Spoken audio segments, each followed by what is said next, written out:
Penguin Random House Audio presenta Del fascismo al populismo en la historia, de Federico Finchelstein, narrado por Ezequiel Álvarez. Para Gaby, Luli y Laura. Prólogo. He sabido que la identidad personal reside en la memoria y que la anulación de esa facultad comporta la idiotez. Jorge Luis Borges. Historia de la Eternidad. 1936. Unos meses antes de que Donald Trump llegara a ser presidente de Estados Unidos, me encontré en Dresde, rodeado por una mezcla de manifestantes alemanes neonazis y populistas xenófobos.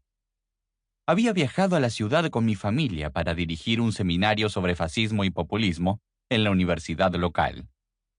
Como por obra del destino, llegamos un lunes, día en que los patriotas europeos contra la islamización de Occidente, Pegida, realizan su manifestación semanal.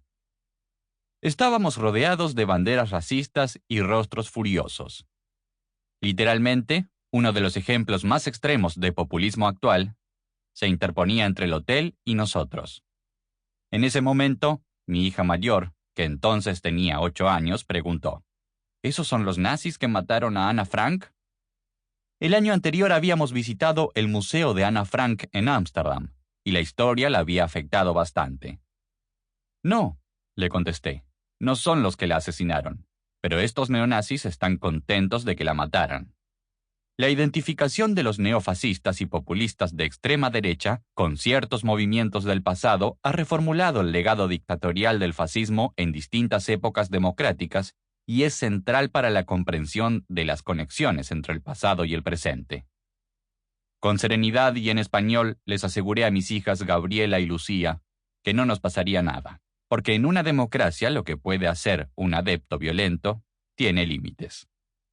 Yo confiaba en que esos xenófobos no se atreverían a pasar de la demonización retórica populista a la agresión física del fascismo. Pero, como lo demuestra la historia del populismo, aún así socavarían la tolerancia y eventualmente la fuerza de la democracia. Mis hijas habían nacido en Nueva York, y también allí las cosas no pasarían a mayores. Pero, ¿estaba en lo cierto?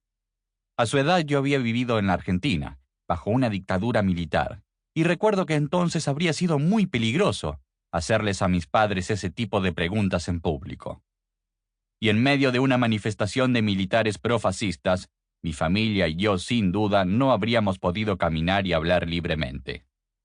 De niño, yo me había interesado por el Holocausto y la persecución de Hitler contra los judíos, pero la conexión entre la gente que estaba en el poder y el fascismo no era un tópico del que un chico de una familia judía de clase media pudiera hablar abiertamente en la Argentina.